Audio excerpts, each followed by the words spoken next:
जीवन में सफलता हासिल करना चाहते हैं तो आलस के अपने पास आने ना दें। आलसी का तुलना उस तालाब से की जा सकती है जिसकी सीमा बन जाने की वजह से पानी में रांगंद व काई जम जाती है, जबकि अनवरत चलने वाली नदी का पानी सदैव निर्मल रहता है। यदि आप दिन भर घर में पड़े रहते हैं तो आपका हाथ पैर जकड़ जाएगा, आपको चलने फिरने में दिक्कत होगी।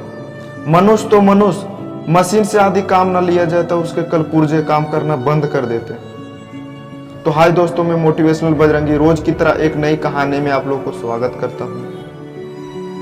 बहुत पुरानी बात है, किसी देश में एक बूढ़ा व्यक्ति रहता था। वह काफी मेहनती था, खेतों में काम करके अपना गुजारा करता था। उसके 3 लड़के थे जो बड़े ही आलसी थे। उसकी आलस की वजह से बूढ़ा और उसकी पत्नी काफी परेशान रहते थे। दोनों अपने लड़कों को समझाने की कोशिश करते, लेकिन तीनों अपने आलसीपन से बाज नहीं आ रहे थे। एक दिन बूढ़ा किसान चल बसा, उसकी मृत्यु हो गई। बुढ़िया ने अपने बेटों को खेत पे जाने के लिए कहा, लेकिन वे गए नहीं।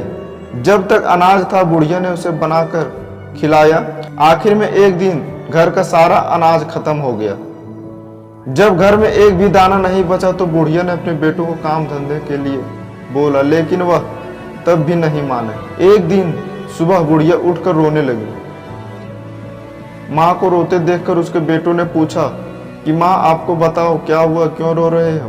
तब माँ ने बताया, सपने में तुम्हारे पिताजी आए थे। उन्होंने बताया, आदि तुम लोग खेत में गड्ढा हुआ धन निकाल ले आओ तो हमारी गरीबी दूर हो सकती है। तो इसमें रोने की क्या बात है? लड़कों ने पूछा। बुढ़िया बोला, मैं तो यह सोचकर रो रही थी कि अब खेत खोदेगा कौन, धन निकाल कर लाएगा कौन? किसी दूसरे को कह भी नहीं सकते, इसलिए रो रही हूँ। बुढ़िया की बात सुनकर तीनों बेटे खेत में जाकर जमीन खोदने लगे। तीनों बेटे एक जगह पर खुदाई कर रहे थे। यह देखकर बुढ़िया ने कहा, धन खेत में कहीं भी हो सकता है, इसलिए पूरा खेत अच्छे से खुदाई करो। पूरा खेत खुद जाने के बाद जब धन नहीं मिला तो तीनों बेटों नाराज हो गए।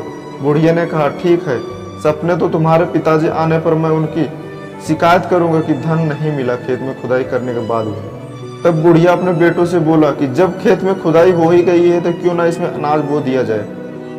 बेटों ने अनाज बो दिए। कुछ ही दिनों में खेत में फसल लहराने लगी।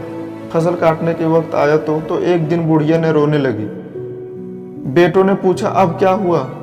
तेरे पिताजी सपने में आए थे, कहने लगी फसल को काट कर बाजार में बेच आओ, तब उसके धन के बारे में बताएगा। बुढ़िया बोली। तब बेटों ने धन को लालच में आकर फसल काट कर बाजार में बेचने गए। फसल बेचने पर वह धन मिला तो तीनों बेटे बहुत खुश हुए। उस दिन तीनों बेटों को समझ में आ गया था कि सबसे बड़ा धन यही है, यही हमारा पिताजी इसी का मतलब समझा रहा था। तो तीनों बेटों को समझ में आ गया था, यदि आप अमीर बनना चाहते हो, अपने जीवन में सफल होना चाहते हो तो आलस से बचें। आलस गरीबी, आलस असफलता है, आलस नाकामयाबी है, आलस अमीरी की दुश्मन है। आलस से भगाएं और सफल व्यक्ति बनिए। सफल बनना है तो आलस को त्यागना होगा। आलस से जीवन का रचनात्मक पल नष्ट हो जाते हैं। तो दोस्तों, हमारी इस कहानी में आप लोगों को काफ़ी अच्छी लगी होगी। तो मेरे चैनल पे आप लोग नए हैं तो चैनल को सब्सक्राइब कर लें। तो दोस्तों, मिलते हैं अगली वीडियो में, तब तक के लिए जय हिंद।